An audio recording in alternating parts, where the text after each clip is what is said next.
With something like this, people want to interact and ask their questions, I think, which Yeah, they may in the comments too, but yeah. Okay, so I hit the record button. Hey guys, welcome to the Midday Battle Buddies Live. I've got Chris Griffin, who many of you probably already know who that fella is, and Sam Parker. I'm going to let them both introduce themselves, and we're going to talk about something that's important. We got kind of a trifecta of importance going on here. So, better job, better credit, better house, better living. So, Sam, you want to introduce yourself? Absolutely. Thanks for having me, Chuck. I appreciate it. My name's Sam Parker. I'm one of the owners of My Credit Guy Credit Restoration, and we specialize in helping people get the education and credit that they need, learn how the credit system works, and if needs be, helping guide them through any sort of rehabilitation on their credit that's above and beyond what they can handle. Nice. And then you're not a vet, which isn't a big deal, but you appreciate vets, I'm guessing, if you took your time out of your day to spend with us here. So much, yes, we really do, and we try to make that obvious in our company. We're we have dedicated folks in our staff, on our staff, who do have experience working with vets, who have been there and done that. I didn't. I am so appreciative of those that did, though, and we do everything we can constantly to make sure that they know that. That's awesome. Thanks for supporting our guys. And just never say, hey, I was going to be a Marine, right, Chris? That's usually the default. yeah, you'll kind of run into some stuff there. It's better to keep it to yourself, even if it's true. Yep. Chris, you want to introduce Guys, yourself? you also know me by now, Christopher Griffith. I been around social media groups for a while. It's kind of how, I guess, a few years now. It's how I got started into this brand, what you see here, and which is a brand that simply educates veteran consumers on what they're able to accomplish, and it leverages other professional entities, lenders, vendors, and those types to help provide the tools that veterans need in a way that doesn't leverage them or their private data to benefit the person delivering the platform, right? So we become an advocate of sorts, essentially, and I hate using that word because it's cliche in vet groups these days. But yeah, because I believe in housing is the lowest common denominator for people that have not come from wealth to achieve it for the first time, unless they got some big signing bonus or something like that, reenlistment bonus in the military, or some inheritance, which is something my family doesn't do either, or has never until maybe us. But I believe it's a causation type event. It's something that's important. So credit, jobs, all of it is basically linked together, and generally it's part of the trend of how people get there. So thanks, Chuck, for having us on to share a little bit of discussion as far as some of the regular credit like things that vets run into, and they're not veteran exclusive, at least, but a lot of the times they run into them and they don't know how to deal with them. They don't know what to do with them. So they do what they normally do and they just ignore it, right? Any other problem they don't understand. And that sort of complacency kills, I guess, would be the nomenclature to use there, or the verbiage, whatever. But it's true, especially in credit. Yeah, I mean, I remember when I got out of the Army in the late 90s, and I went to go buy a house, and I had a bunch of really small stuff from PCSing. It was like a $14 water disconnect fee from the city of Killeen, Texas, So, having a guy like Sam here on today to explain to you how to clear that stuff up and clean up your background, I think is critical. Sam, do you want to talk about some of the do's and don'ts, or I'm just going to cut you loose here and we'll ask you questions as you go on, if you don't mind. Yeah. Let me go over a couple of the don'ts to start with. Okay. Number one, and it's going to sound crazy, is don't go out and just start paying your collections off. So like all those little kind of death by paper cuts collections that you were talking about, Chuck, that happens a lot with folks that are either in training or deployed, where it's like just those little things, the little credit card minimum, right? The little water bill that you just didn't think of, the direct TV, something that was just the farthest thing from your mind. But the crazy thing is that the way that the credit system works is that a $15 medical collection that hits your credit report has the same impact as a $4,000 collection from, you know, a broken service contract. It's so there is no such thing as like a little collection in terms of the significance that it has on your credit. Same with like a late pay. There's no such thing as a little late pay. So what a lot of people do though is that they work extra, they set money aside and they go, you know what, I'm going to do the right thing or the thing that I don't want to do, and I'm going to pay all these off. And so they go and they spend their money that they've been saving and grinding away to, you know, to further themselves, and they pay a collection, and it actually drops their credit scores. Because the way that the credit scoring algorithm works is that what it's looking at is what's called the date of last activity, which is the last time that a payment was made or the first time that the payment was missed. That little month, you know, is your DLA, date of last activity. Now, if something's maybe 4 years old or 3 years old, it's aged. So it's hurt your credit less and less and less. But for either security clearance purposes or for a home loan, you know, you're being told you got to pay that thing off. So then people go and they pay it expecting to also get points back. And then they see that they spent the money that they had, you know, socked away, only to drop their points by 30 or 40 or sometimes more than that because of that little reverse loophole in the credit scoring algorithm. So if you were going to go and pay off collections, and don't confuse collections with charge-offs, and sorry to throw another tip in there, a charge-off is held by the original creditor, okay? A collection has been sold to a third party. They're calling you, they're saying XYZ Collections or a law firm, you know, that's reaching out to them.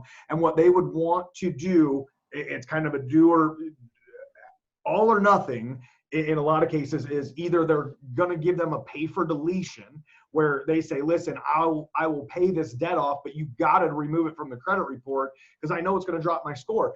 That collection company knows what they're talking about, whether they play dumb or not. And they're going to say one of two things probably. Well, maybe three. They're either going to say, no, we don't do that. It's against our policy, or it's against the law. Okay. If they say it's against the law, that's against the law because that's a lie, but it could be against their policy to delete it. Okay. If it's against their policy, there's not a lot you can do besides move on to the next debt that's willing to play ball with you. We'll circle back to these guys later and deal with them, and I can get into how you would want to deal with them. Or they're going to say, yes, we'll do that, in which case you would want something in writing protecting you, because collection companies have been known to say whatever they need to say to get your money. And all of a sudden when you call back and say, hey, I talked to Brad and he said, and they go, ooh, Brad doesn't work here, he definitely shouldn't have said that, sorry. And you're just like, no, I gave you my money and my scores are down, and they take no accountability for it. One way to kind of circumvent that would be if they say, look, we're not going to send something in writing to you beforehand. Be like, cool, is it okay if I record this conversation? I need your name, I need your employee number, and please tell me what it is that we're doing here. If they're willing to go on a recorded line, even if they just think it's recorded, it's a pretty good litmus check that they're going to follow through on that. The other thing that they might tell you and try to confuse you is, yes, as soon as we get the payment, what we will do is send out a letter that says that this has been paid in full, and that will go to the bureaus and blah, blah, blah. They're trying to catch you in semantics, basically. They're trying to answer your question with a totally different answer. What you're asking for is, will it be deleted off of my credit report like it was never there? And what they're replying is saying, yes, we'll report a $0 balance. And what they really should say is, yes, we'll report a $0 balance, which will drop your credit scores by a couple dozen points. So you just have to know your way around. We're always happy to coach and to kind of say, hey, do this and this. If you run into a brick wall, get back in touch with us. But we'll give folks a kind of a script or a talk track to at least use, and to know when to hang up the phone too. But that's the biggest one, is don't go out and just start paying off collections.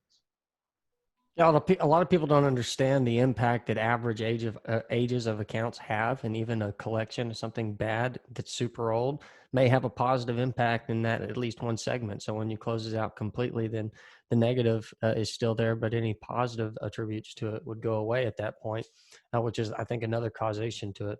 So collections, medical bills, you see a lot of those, rentals, renting apartments or whatever's gone bad. That type of stuff. Do you usually see housing related collections get deleted?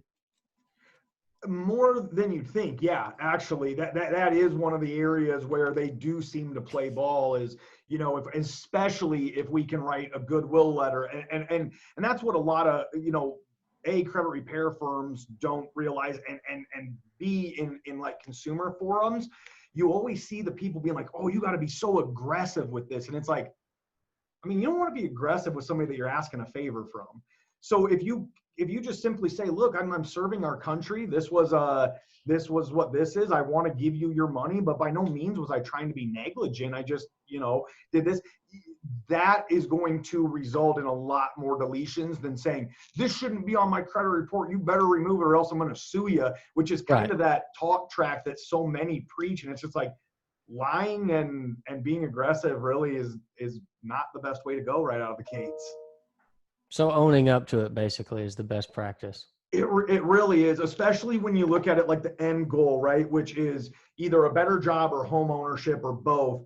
And it's like playing these games it's not the person you want to be anyway. Like, I don't want to get too holistic into credit repair, but it's like, just look at it in the face. It's a $74 collection. Do you want to run from this, or do you just want to get it done so that your family can be in the home that you deserve after serving our country? Like, let's just do it, right? Like, let's just do the hard work. Then you can stand there with a 720, 780 credit score the rest of your life in a power position. When you go to get a job, your head is held high. You can be proud of your resume and not ashamed of your credit score. And when you go to get a home loan, you go in and you say, who is going to give me this deal because I deserve it? Well, credit score impacts a lot more than just home loans too. Now it impacts like healthcare cost, impacts insurance costs, impacts job ability, right, Chuck? I mean, your credit score can impact your ability to get a job. And it's something where a lot of people feel like all they can do is work on the negatives, but that isn't the truth anyways. That's just the defense side of it. You can play offense on it as well.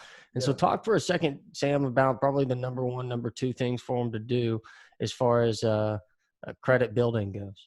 Yeah. So I am going to be a counter to what some financial gurus say out there.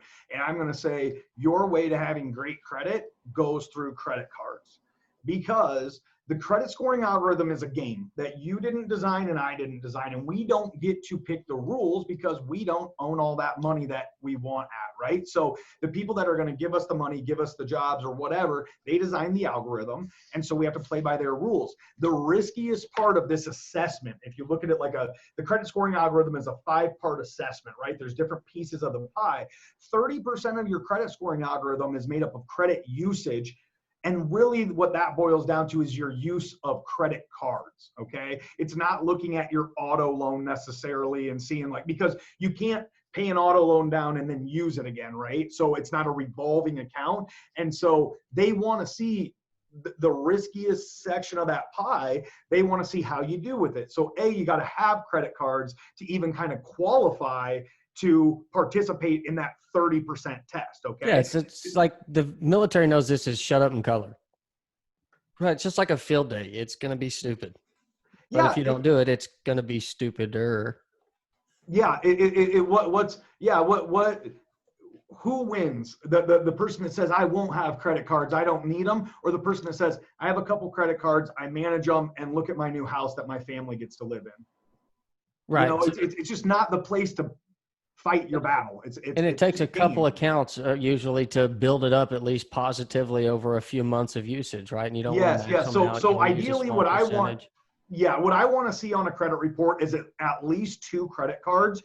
I don't care how big they are. Okay, you could have a $200 secured card.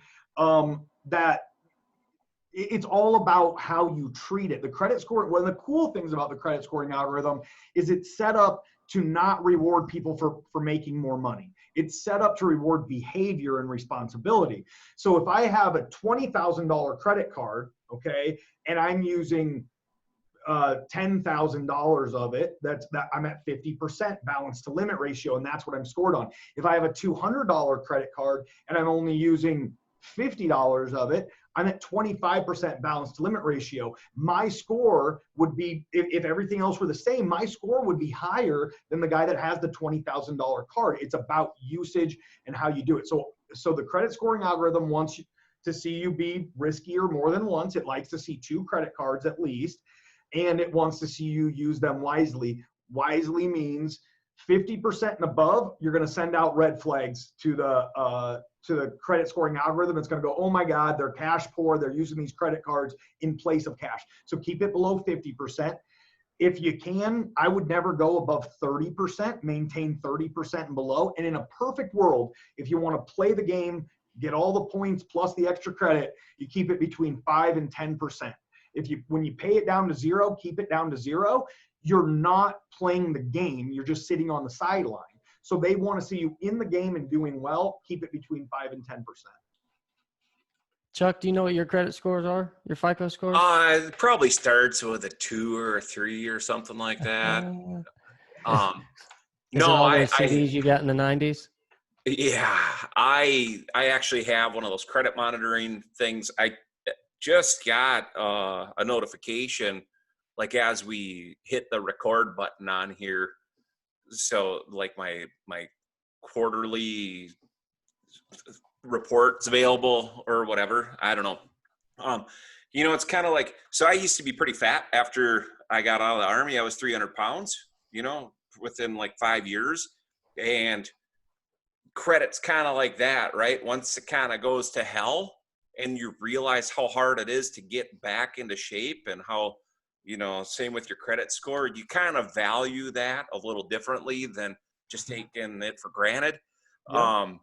It's the death by 1,000 negative, stupid credit scores. I mean, I remember it was like, I would call these places when I was in the repair side, I had like a small $200 AT&T bill, a water charge off that was like $40-50. I mean, just chipping away at that little stuff with each paycheck. I mean, I went from like 500 and something up to over 7 in about 3 months. I mean, it literally happened in 60 to 90 days. So I know the pain personally. I really do. It's part of the problem is you just don't see it, or you don't see what it is, right? Like, how often did you see what was on your credit report monthly until you kind of got on the right track?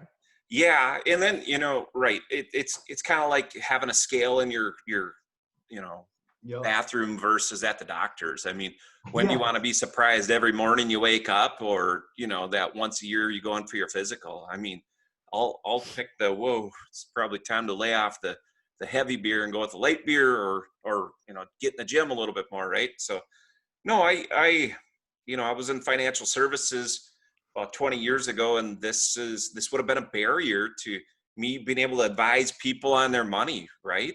I mean, how can you tell people what to do with their investments if you're sitting with a 440 credit score? I'm guessing it goes that low. I'm guessing. Yeah. Okay. It's a little lower than that, actually. Oh, okay. Veterans actually know. If you work hard at it, it can go lower than that. What's the lowest score you've ever seen in the FICO reporting algorithm, Sam? And not zeros, obviously. No, it's like a 378 because it goes down to 350, but like we saw one in the threes. Like, that's all like fresh stuff, not paying anything, kind of went out and there's usually some intention there of getting credit cards and eventually a bankruptcy. So never mind anyway type attitude, Yeah. Right. And when I was restoring my credit, I did what Sam was talking about. I remember going and getting a Home Depot, a Target credit card, and like a Chase credit card or something like that. And, I was happy the first time I got a $500 credit limit on a non-store credit card, right? And, what I would do is I would go use it for my gas at the gas station and swipe it at, instead of using my ATM card, use the credit card and then pay it off on payday, and, get into that habit and carrying no balance at all. And then, I remember what I tell people to do there is, instead of paying it all the way off, because like Sam said earlier, pay it all the way down to $10 and leave $10 on it. It's not going to cost you anything in interest. And it's literally playing their stupid game in a perfect way. They're going to report good news. You're forcing them to tattle good news, right? Yeah. It's just knowing what to look for. And so people that don't have access to a report to see regularly, they go to places like Credit Karma that sell their data, and now they get solicited to everything, or a bunch of other places, right? Instead of just something like the Go Bag, like we have in Vetted VA. Do you have a Go Bag, Chuck? No. Bum. And I've tried to Sorry. get that nice, sweet shirt you're wearing, but you don't have 2X's because these. We're actually getting so that we have a black model coming out, and we actually should have some 2X's now because Nathan Nottingham, he's a big old boy too. He'd be wearing those two X's. Yeah. But the Go Bag has a credit pull tool in it so that at least you can see everything that's on your report, and it's not going to leverage, share, sell, do anything. No one has access to your information but you if you don't have anything to show you that now. Where's another really good place they can go for free, Sam, and get a report without getting themselves solicitation herpes? Yeah, annual credit report is going to be a good place for information. You can pull that once a year. It's not going to have credit scores. And if you upgrade to credit scores, now they do have your information, and I wouldn't do that. We have one that's $1, but I would really, the Go Bag with the, I mean, there's a free credit report right in there. That really is a great That's sick, option right? for veterans. It really is. I mean, it's kind of a one-stop hub for finances and all that good stuff. There's more bells and whistles. I'm not trying to sell it. I'm just saying it really is like, that's where I point my veterans for their credit report and to monitor everything. So, but yeah, annual credit reports one, but you're going to have to pull all 3 credit separately, but I would still do that over, if you enroll with Credit Karma or creditwhatever.com, I mean, just don't be surprised when your phone lights up, your email lights up, your pop-ups, your Facebook, all of a sudden is just shoving stuff in your face. Those are all funnels. So just be careful with that. Hey, I have a question about that, Sam. So what about, because I know that like my bank offers it, credit cards, a couple of them that I have offer that as a free service. I've never signed up for it because I pay $15 a month for it. Is there a downside to that? Well, it's just, you never know along the way when they say, hey, this is free. If something's free, then you're the product, right? In a lot of cases, especially with credit cards and with banks. And so you just have to more than likely what you just signed up for was, the ability for them to check that credit along with, with it monitoring you. They're going to also be looking at that credit to make you offers, based on, they're going to say that it's so great for you that they would be able to do this for you now. But more than likely what you've just signed up for is to be solicited, several different ways and for your information to be tracked by whoever's giving that to you. So here's one 2-part question. You pulling your credit versus a fella like Chris pulling your credit and the impact on the score.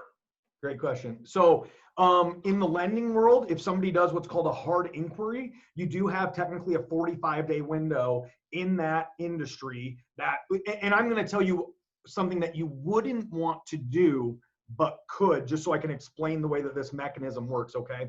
So let's say that you went to 5 different lenders and had your credit pulled 5 different days. Your credit only gets hit for 1 hard inquiry. Okay. You should not do that. You should get referred to a good, solid local mortgage lender, never clicking a button or filling out, an online form with somebody that takes pride in never talking to you, right? Like a big, anyway, you want to use a local lender, and then you don't want to be having your credit pulled a bunch. That being said, the worst damage that, like, if Chris was the only one to pull your credit and you hit that 1 hard inquiry, you're talking like 0 to 3 points, depending on some other variables, how many other inquiries you had, stuff like that. But man, my credit score just dropped 30 points after you pulled it. What did you do? And then I look at the credit report and I'm like, hey man, here's what I want to tell you. You're like, it wasn't the hard pull. Your balances, check out your balances on these 2 credit cards. And then you'll see the balances relative to their maximums have fluctuated and reported at a much higher place. And it's like, this is where your points went, home slice. Out of all the years of pulling reports that I have, I've never been able to positively, and this is my own internal assessment to confirm or deny it, I've never been able to look at a report and go, wow, inquiries dropped their score. Not one single stinking time have I been able to look at it and see it. And I can tell a lot from a credit report. I can probably tell how well you brush your teeth based off your credit report. Yeah, I mean, I've looked at this point in my career, hundreds of thousands of credit reports, and it's never been the main culprit in an issue. I mean, might we grab 4 or 5 points from that section if there was an unauthorized inquiry? Sure. But more than anything, when I look at your inquiries, what I can tell you is that either you're displaying like responsible behavior or not. Because if you're running around everywhere having your credit pulled, Best Buy, Home Depot. yeah, you're not operating from a power position. You're still operating from that what can I get away with position. And that's not what you want to do. If you spend the same amount of time and effort that you're spending running around town trying to find somebody that will give you a $400 credit card, if you would spend that same energy for 1 month, you would just qualify for a credit card that you would actually want. So it's just, you look at some of the energy being spent or the things being sold to ourselves, and it's like, look, just it's not a tricky system, really. I mean, there's a few little pitfalls in credit, but mostly what it is pay your bills on time, don't use more than you can afford, and kind of have good loyalty. Keep if you have a good relationship going with a bank, just keep and that choose account. smart accounts, because here's the truth. My first big credit purchase, and I want to get your take on this, Chuck, on what yours was. I remember it. It was a 2006 R6. And I remember going in there and applying for this thing after my brother-in-law had bought one. We were out on Lejeune, right? Yeah. I'm like, man, they're not going to give me credit. And I'd had a credit card for a while and a phone, right? But that's it. And I go in there, and sure enough, man, they roll out the carpet. Son, they got me financed, and I was walking high cheese with an accent. And How about that? Oh, I felt, 20 foot tall and bulletproof with my $15,000 revolving account that was automatically reported as a maxed out revolving account with an interest rate of 16, 17%, something. You one or two? That's definitely a private move right there. Oh, no, dude. I was a Lance Cooley at that point. Are you kidding me? Oh, I was nice. smart. I knew what I was doing. Yeah. And eventually I paid it off, but man, I learned a hard lesson about interest. Interest is actually a thing that I like paying in some circumstances when it's leverage and proper, which is what the algorithms favor with their point distribution, right? Like in real estate, when you use leverage to stand in the place of your money so that your money can play offense or reserves instead of defense, right? You can manage that cost differently, and they'll reward you for that. But my first opportunity with debt was that, so it was sexy, that 06 R6. I don't remember that one. Chuck, what was yours? So you're bringing in a discussion of working capital versus overhead. So that's a whole nother discussion. My first major purchase was actually a home down in Texas while I was in active duty. So, and I had an AT&T cell phone and a couple of small credit cards, and that was about it. And I happened to show up to Texas debt-free. So my ratios were really good, and apparently I had decent credit. So that was it, 65 grand, Coppers Cove, Texas. When was that? 95. Just on what does that house go for now? Probably it's Texas, man. Probably $73,000 20 years later.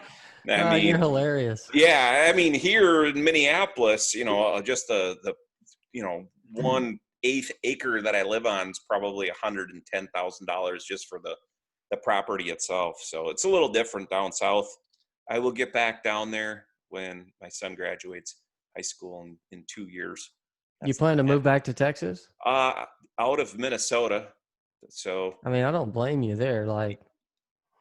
Yeah, if you saw in the last 120 days, it's been interesting in my area with some looting and rioting and pulling security outside in the evenings for the first few weeks of all that nonsense. That's another discussion. You've had stuff at your house going on, and one thing I haven't seen, and I'd be willing to throw in on this, and I know Sam would too, why no poop bomb package? Okay. So Sam, for the backstory, Chuck has been having packages stole off his doorstep, and he's played some pranks on them, but lots of packages stolen. So it's a back box of mag lights at SIF. Yeah. So right, exactly. It's so the porch pirates have got me a few times. I had some really nice shoes stolen that I was waiting on for about 3 weeks. and I was Yeezys? on vacation. And I mean, I wear a 14, so it's not like a real common shoe size. You know, it's gonna be tough to dump that. But so that got stolen when I was on vacation. I come back, I order these. They were like $8 shoelaces for it, these elastic ones, because that's like that's the new modern Velcro, right? So you can just throw them on and go. So the elastic shoelaces actually made me more upset than the shoes themselves, because it's like, are you serious? We're at that level now where we're stealing sub $10 stuff. You got to be kidding. So I have a dog, a golden retriever, who's really good at eating, shitting, and sleeping. So I capitalized on one of those three, put his remains in Amazon boxes, since they seem to really appreciate Amazon boxes, and stuffed a little love letter in there for each of the porch pirates. That is, I don't know, appropriate, I guess, right, Chris? Yeah. Just it's a love letter is really what it is. I'm letting them know that I appreciate their skill. And you know, I'm not a scorekeeper kind of fella, but it's 4-0 right now on the intentional drops outside. I have a new 4K system, security system, and I have one. I'm not kidding. I install one of the cameras, so it's about probably maybe 3 feet from where the packages are. So I mean, it's like, you know, a selfie nowadays. So, but yesterday afternoon, I mean, in the front of my house, maybe 15 feet away from me, a dude snuck up, grabbed one of the packages, then took it down the street, probably into the alley around the corner from me. And unknowingly, this good Samaritan decided he was going to return the package. And he came back with his 2 little kids that were like probably 5, 6 years old, and ringing the doorbell. I'm down in the basement, and I come up and I'm like, what's going on? I look at my camera. I'm like, oh, you got to be kidding. This guy returned the package that was gone, that I didn't realize was gone. And I'm like, oh, you know, I owe this dude a beer, right? And I owe the other guy a call to, you know, the police department yet. So I keep on devising these things a little more creative each time. I work from home. I'm telling you, I would love that stuff. I would be outside in like a ghillie suit, and there's a Oh, graveyard next to me. It was decommissioned in 1853, so really cool. Some vets that were born in like the late 1700s. Anyways, I'd be over there with a paintball gun, with the paintballs freshly out of the deep freeze. no, I I'd get take a it. day off. I'd literally order a bunch of stuff from Amazon and be like deer hunting. Yeah, right. Yeah, we're coming into that season, and I'm 3 weeks up here. But yeah, I can't use any kind of things that go boom. I could use compressed air. Apparently, that's legal. And so your paintball thing, Chris, if you didn't know, you can go on eBay and get 68 millimeter CS Ooh. rounds for that. For your paintball gun? Yeah, Do you have bond money for me? yeah, exactly, right. So That stings so much. you know, it's an interesting option. So my next porch pirate thing, so I'm getting ready to do it. I'm just going to take some fishing line, and what I'm going to do is I'm going to hook it onto the I need another soft package. So I create these sloppy messes inside of containers that are open. So I'm guessing yesterday that the fella got my dog shit all over himself. That's my guess. I mean, because it was literally filled about a 1/4 inch to the top. There's no way he got to the end of my sidewalk without this spilling on himself or whatever. So I'm gonna rig it so I'll staple through the fishing wire and create a loop, like a fishing loop. And then I'm going to put probably about 40 or 50 feet of fishing line on there, so it pulls as they're running, and Yeah. boom, nice sloppy mess behind them. So it's kind of top secret stuff. I haven't let the internet know about this yet, but it's just turned into a good COVID friendly game for some spectators on the sideline to sit and watch. So Yeah, I like really want to channel my inner 12-year-old for like a Home Alone redux, right? exactly. If I could get like a big wrecking ball to come down on their heads or something like that, it's tempting. Don't get me You wrong. know, with the skip tracing and everything else they're doing, it wouldn't be too much to ask for maybe my credit guy to get in contact with NSA. And then that way, when they come up and they skip trace near your home taking a package, boom, they get hit with a bunch of collection balls like Yeah. IRS tax liens against their houses. That would be pretty cool to see. I don't know. Maybe we could make that happen. You should get hit with a collection if you steal something from Amazon. Like Chuck I should know, have a right? collection against you. That's a $8.99 elastic Yeah. laces, and it's going on there. Right. I mean, the shoes, the thing that makes me upset about the shoes is I've recently gotten back into running. And so I need a good pair of shoes. And, I waited a long time for these I mean, things. listen, as far as I'm concerned now, and this is rare, but that Porch Pirate did you a favor. Running is just a really dumb thing to do. I'm not going to disagree with that. I did triathlons for a few years and it beat me up, but I need my cardio back so I can play hockey.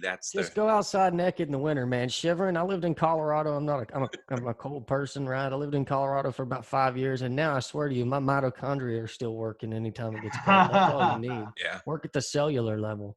Yeah. But for at least the credit repair, the job, the housing stuff, the goal is to take and encounter the questions here. So if people watch this video and you have your own specific questions, post them here. If you're a vet, you want to come over to Vet of VA, get in a go bag. Chuck's in our group over there because our group supports his group because jobs are kind of the bedrock of what the housing economy really is.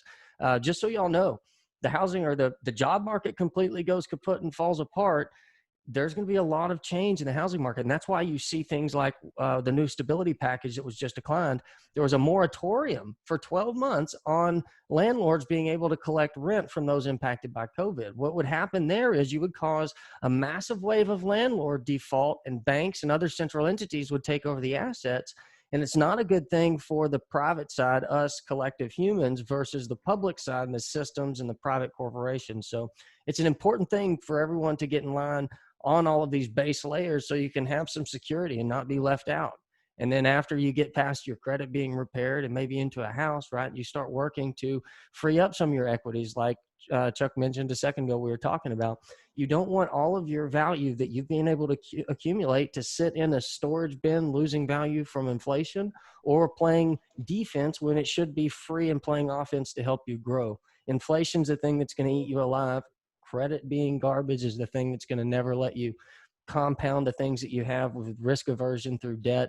And if you're still listening to Dave Ramsey, then my bet is you are probably broke as a joke, because if one thing's true about that guy, I think that anybody could acknowledge is if he was the head of his financial advisory, considering the average net worth of his average follower, he'd be the leader of the brokest financial advisory on earth.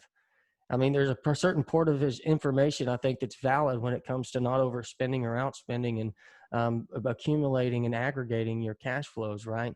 But don't be so adverse to debt that you fail to play the game that's going to allow you to move forward quickly, because even when it comes to business debt, Dave doesn't even follow that. So, One thing too I'd like to say, I think Sam did a great job on this, is I know a lot of people that don't like any credit card debt, so they don't get credit cards.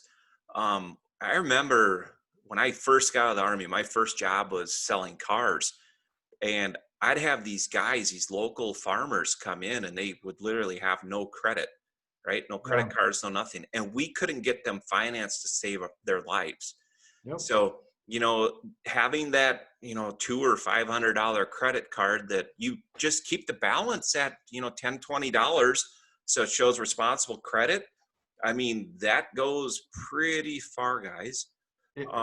Hey, Sam, I know Chris's thing on this, but I wouldn't mind getting it right from the credit fella himself. Forbearance, the dirty F word. Yep. And how that affects credit. And then Chris, hit it on the mortgage side, if you don't mind. Yeah, absolutely. And to hit on your point you just made too, I'm from Iowa originally, and we would have those farmers that have, just millions and millions of dollars worth of assets and land and money in the bank even, and they'd come in and they couldn't finance their new Harvester, their new, their new John Deere, because they didn't have credit. And so, yeah, that's definitely something to pay a lot of attention to. It's you got to, be good at the game.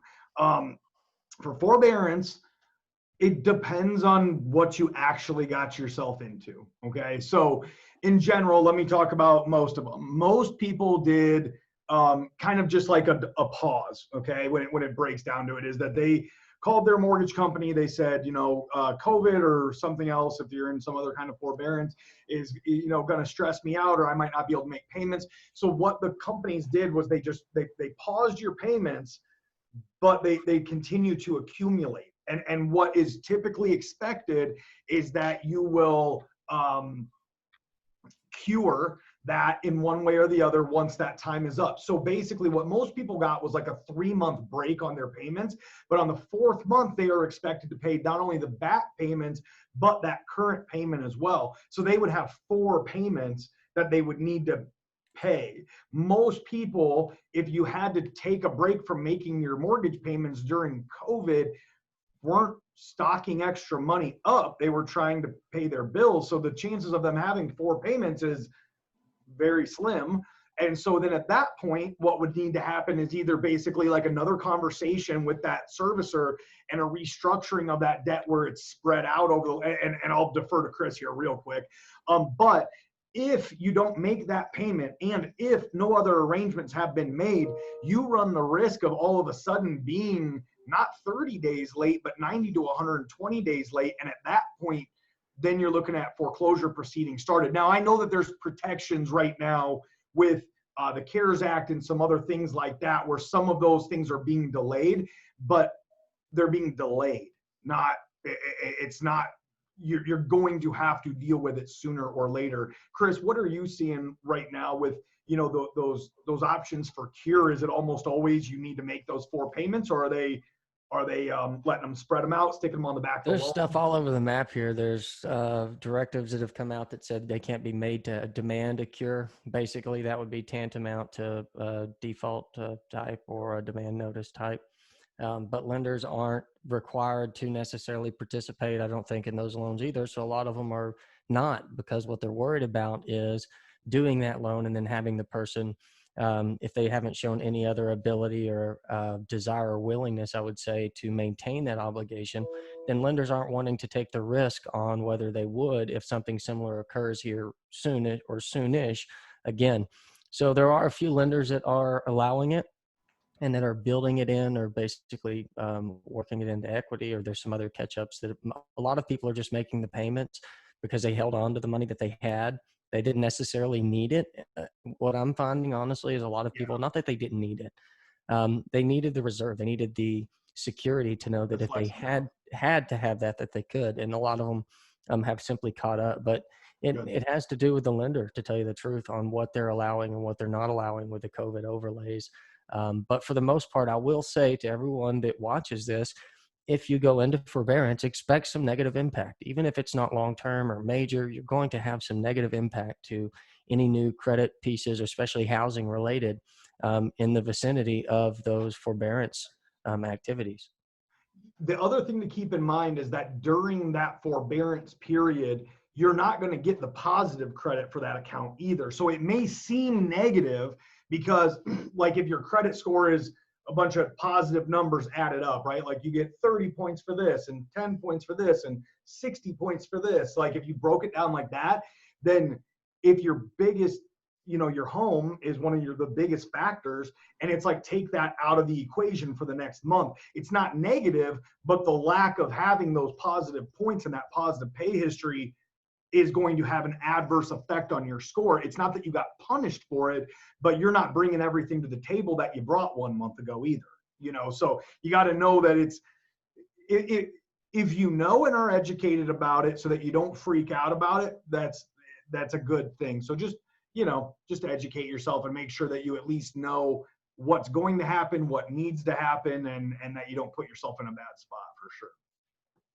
And ask your question in the right place. A lot of these people ask questions in the darndest of places, man. I see questions asked about mortgages in my flower groups, questions about investment advice in my Facebook veteran geedunk groups, where there's literally nothing legitimate above board that you would want your grandma or kids ever to see in these places, right? Yep. So it's asking your question in an appropriate place where the answer that you're going to get isn't motivated to do anything other than to deliver what you're seeking. So here's one, Sam. How about like government types of adverse actions? So back taxes, child support, maybe property taxes, those types of things, cleaning up those. Is there a way to get rid of those types of things, or how do you suggest people handle those?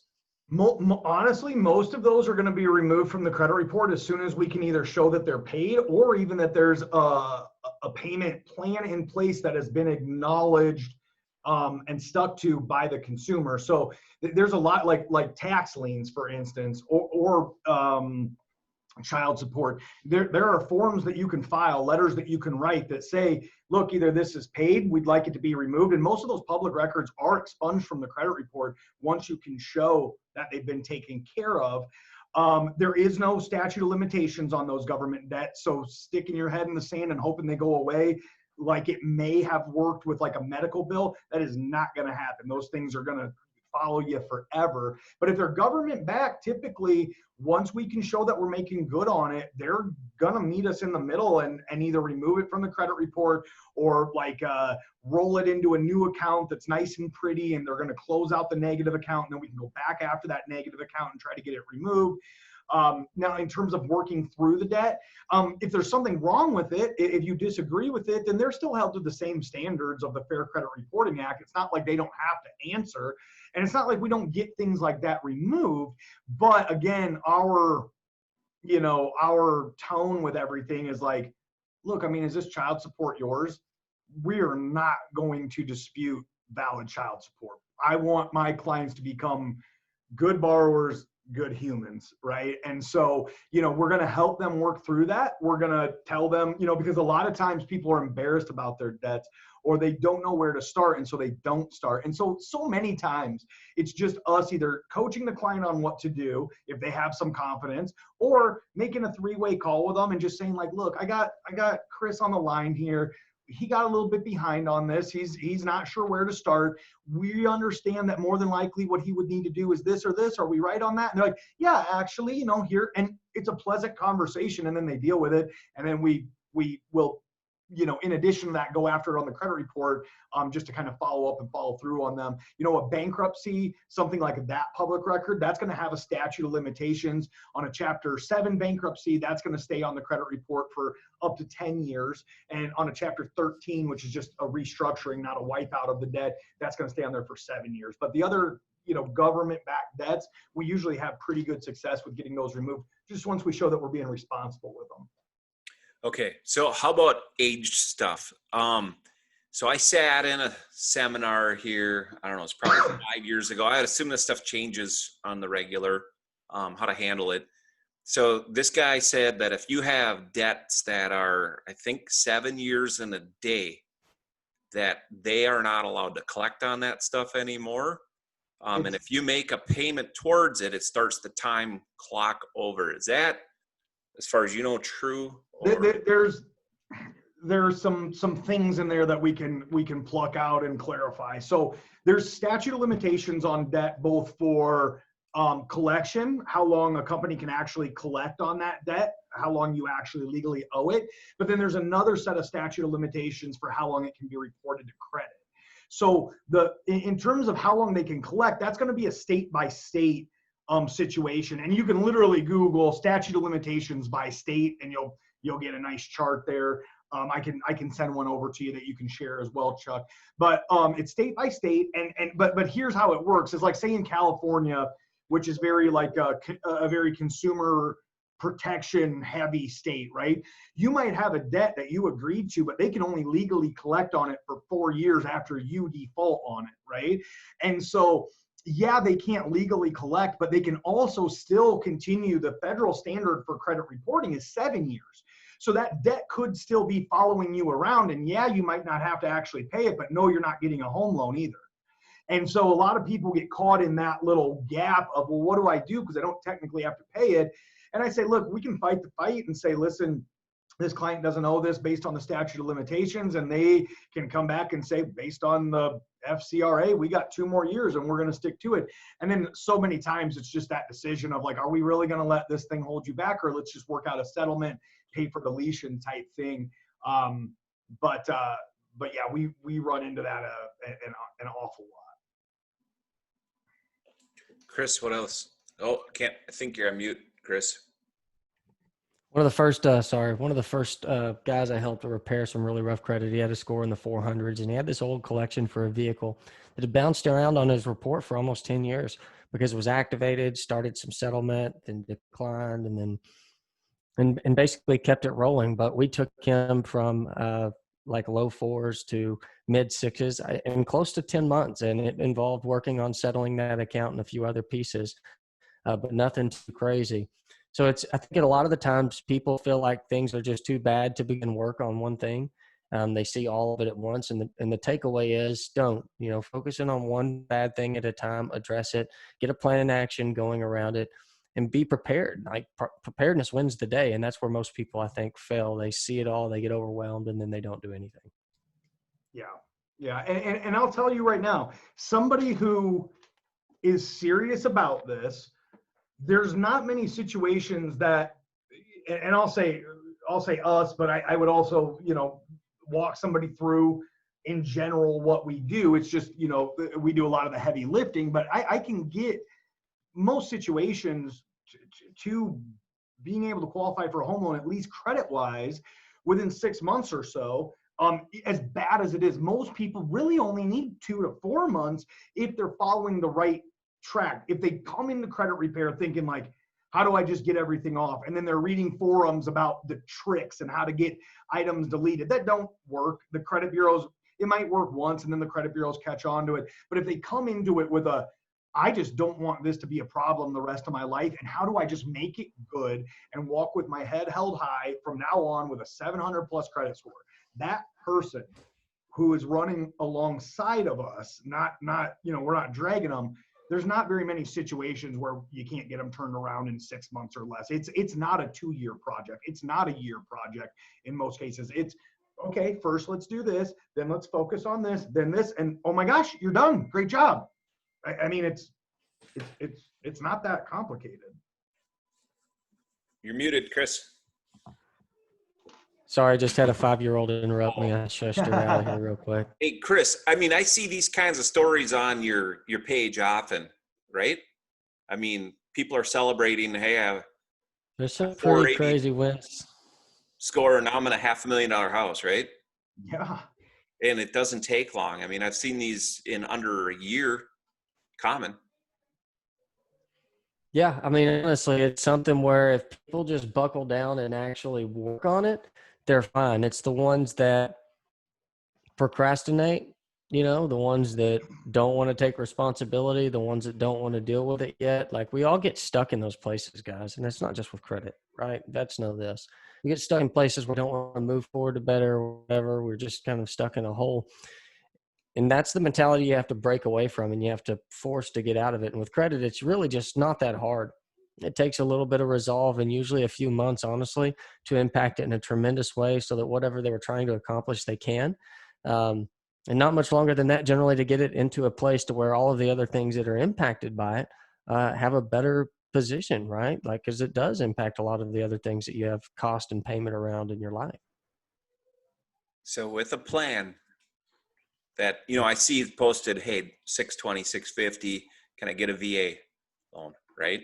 I mean, following Sam's program here, it's probably reasonable to say you can bump yourself 50 points in a reasonable amount of time. And what's 50 points on qualifying mean for rates sometimes? It can mean the difference. I mean, it can mean a huge difference. And the difference of not qualifying and qualifying, and the difference of, 0.5% or more in interest rate potentially, and even a big cost savings as far as any discount points or origination points that you may experience out there as well. Credit matters. It matters absolutely. And it's something that in the Marine Corps, we said it, prior proper planning prevents piss poor performance, right? It's about being ready. It's about having a plan, understanding what's going on, where you're at, where you're trying to go, and the different routes to get there. My 5-year-old, y'all seen Dora the Explorer? Bust out the map, guys. Here's where we're trying to go. Do you want to go through the tall, tall mountains, through the dark and winding forest, or along the long, slow river? Right? We look at the map, we pick out how you want to get to the place that you want to go, and then you start working on the individual points so that you don't get lost in the space of trying to figure it all out at once. And if you don't know how to do that, things like the Go Bag, right? Or Sam, or this forum answering and asking questions here, you can get the advice that you're looking for. Just ask it, because we'll give it to you and make sure that you have it in a way that's 1, 2, 3. Break it down by the numbers so it's easy. There's some books that we have out there. I'm a part of the VetaVA community that are free that you can access in the unit tabs that started off 1, 2, 3, everything you need to know. And then even the Go Bag, it helps you manage your personal finances, has video education around different parts of finance and mortgage and balancing everything and what you need to do to prepare. But if you don't put a plan in action, you're going to do what most people do, right? And that's when they don't know what to do. They save a little money and hope. That's not a plan. Saving money and hoping, like, hope has one place in my life, and it's a very important one there. But in finances, even my faith calls me to be a little more diligent than hoping. And so if you're hoping for a better solution and not understanding what you need to be doing or activities or changes that need to happen, I'm talking to you. Get your stuff together. It's not that hard. Don't quit. Don't give up. I mean, it's like anything else that you've overcome in your life. You just have to decide that you want to do it, and then we'll help you do it. Yeah, Chuck, I'll tell you, it's just to jump on what Chris just said.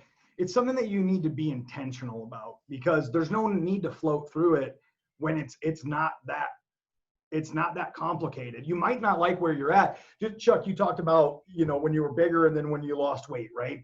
You got a scale in your bathroom. You pay attention to your daily habits. You would never just keep doing what you're doing and just hope you lost weight, because it doesn't work like that, right? If you become intentional about it, if you start paying attention to the things that matter, then all of a sudden you know about them and you're dealing with them. So, monitoring your credit more often, asking questions, understanding, are there things that are frustrating about the credit scoring algorithm? Sure. Are you going to be a victim of that little loophole? And is that seriously going to let your kids sleep in somebody else's house that you rent instead of owning your own house? No. Like, let's quit.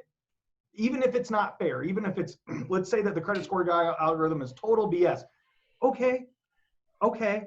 Well, that's how you get a home for your family. So let's go. There's things that you can do on a weekly, monthly basis, daily, that are really simple, that if tweaked, then boom, all of a sudden you're a buyer, you're a borrower that banks say, I want to give this person money.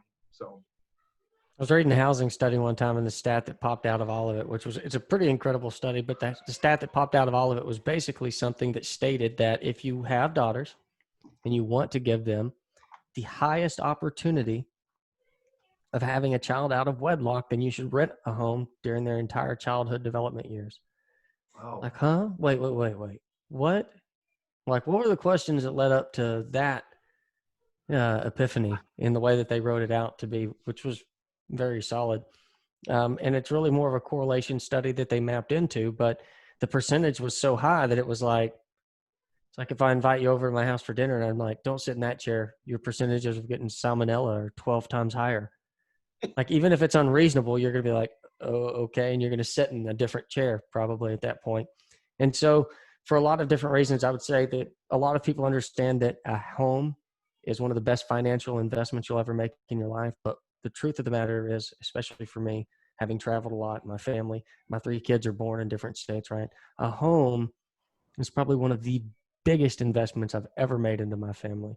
And it caused us to grow in a different way. And so it truly is, I think, an important thing. So these things do matter. It's not some cheeky thing. And I think, both of y'all own your homes? Yeah.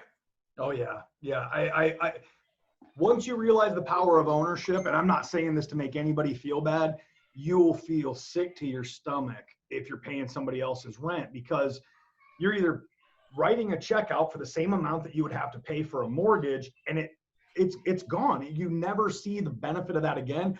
Or imagine yourself living inside of a piggy bank that you get to, put money in every month. I mean, it's literally that. You get that money back. Like, it's going to come back to you, and it's But going to they don't, nothing's tangible about it to them. They don't understand like how much and what it can do. So like, I would just want to say, like my first house, I'm looking at pictures I have of before and afters up here. My first house I bought for $332 with a VA loan, $332,000. Sold it for $810,000 5.5 years later. Pretty good Right, we ROI. put some money into it. The house that I'm in now with concessions, $742. We're refinancing right now, which I think everybody watching at this point should look at. By the way, dropping my payment a ton. Appraised value just came in, and it's still under. I can tell what the appraiser's doing, but $985. Yep. Yeah, it's crazy just having your credit and finances in order. The opportunity, it's not just the surface level, oh, you'll save $200 a month. It's the opportunities that come along. Oh my gosh, a house just popped up, and for some reason there's 300 in equity in it, as long as I know how to do this, and I know how to do this. Well, it's too bad because no bank is going to give you the 500 that you need on an $800,000 property, regardless of the equity, because you have a credit score of 574. So that's an opportunity cost that is going to equate to hundreds of thousands of dollars that you're going to have to sit on the sidelines for. It's just, credit follows you everywhere. It's one of those things where it's just silly to not have good credit, because little tweaks, can really make a difference. All right. Well, can you read what that says, Chris? Vetted VA, go bag. That is my takeaway of things to do that's going in my planner today. And my really important stuff that I put on my Post-it notes goes on my workstation. So that's like that's my on fire shit right there, So I've seen the thing 100 times on your site, and I've never done it, but I've only seen good stuff about it. So check it out. Give me your feedback. I use it. Honestly, it helps to track a lot of different stuff and to have one dashboard where you can see everything and kind of tell it what to do. And if you don't know what to tell it to do, you can choose different things and it'll tell you what to do. Yeah. So any parting words on this? I mean, stay steadfast. I think that's the takeaway, and have a plan, right, Sam? Yeah, I always, the statement I always say in everything that's important is act like it. If you're saying that home ownership is important, if you're saying that having somewhere for your kids to lay their head is important, then act like it. And that doesn't involve floating through credit or finances. If you disagree and you don't think it's important, then continue to follow that rhythm for the next couple of years. Hang out here and chat with us on Facebook, like my lizards and flowers if you see those pictures come up. And when you get ready to do some work, because you will, inevitably, you will. Remember this video, because it's not that hard. You don't have nearly any excuses that you think you're giving yourself. The biggest thing that you have against it is just your own willpower to start doing something. So that's it. Cool. All right, guys, thanks for watching. Give us feedback. Both Chris and Sam are going to put links to their social media pages up here. And if you guys don't mind, throw your LinkedIn's if you got it. I know, Chris, you do. I don't know if you do, Sam. But if you do, that'd be great too. I hate LinkedIn. Yeah, I know, but it's good if you got some people. I'm going to post this over there as well. Yeah. So, just this won't only be on Facebook, I guess, is my point. So it'll be off platform as well. Multi-platform. Yeah, exactly. Share everywhere. And you know what? I'll even throw this. This would be a podcast-friendly podcast, so I'll throw it on the podcast channel as well. Sweet. All right. Thanks a lot for watching, guys. See you later. Thanks for having us. Later, brother.